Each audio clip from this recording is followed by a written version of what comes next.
May what I'm about to say be seen as educational content and not an attack on anybody I may duet, stitch or comment on.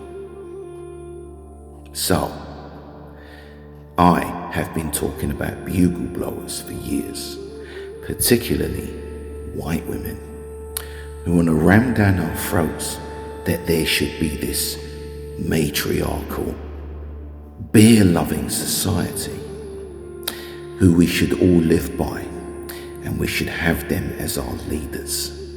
And the reason why I point out white women is because they were the loudest in this rhetoric.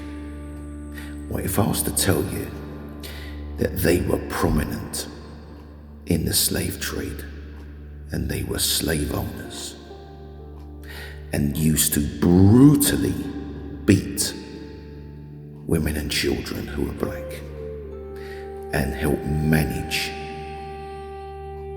their slaves? Now, here's a book you can read entitled They Were Her Property. Here's some more information. Historical records confirm that white women were active, systemic participants in the enslavement of African Americans. Research indicates that white women comprised roughly 40% of all slave owners and frequently engaged in the buying, selling, and brutal management of enslaved people as independent economic actors. Historians have thoroughly documented the reality of female slave owners across the American South. Far from being passive bystanders, white women actively bought and sold enslaved people.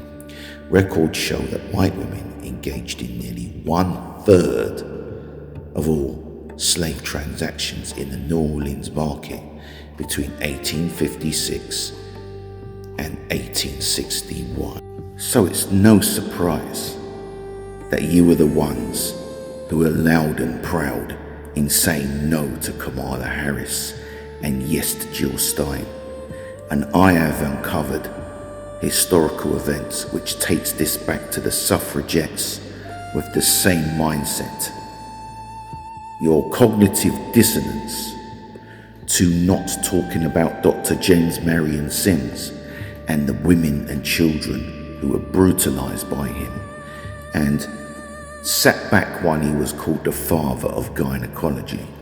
The cognitive dissonance to women in Ethiopia who were being sterilized and physically harmed. The cognitive dissonance to women in Palestine who were having to use tents as gynecological ailments. They have to use them to clean themselves. The cognitive dissonance to women being strange-fruited and left for the public to see, because you were at the forefront of what happened to our people. You were at the forefront of delivering brutality to our people, our men, women and children. And you gained financially from chattel slavery, always at the right-hand side of the patriarchy. Therefore, you are not in place to talk about what feminism should be. It should be womanism, therefore all women. You are not in place to talk about trying to take down the patriarchy, because you're the ones who financially gained from the events that patriarchy did, like chattel slavery. And more evidence that this love the bear, be the bear entity that you white women were so prominent in throwing in our faces was absolute bollocks, and I stand by that. Because you can't financially gain from something and then claim to want to take it down. Moriarty has spoken, but will speak again.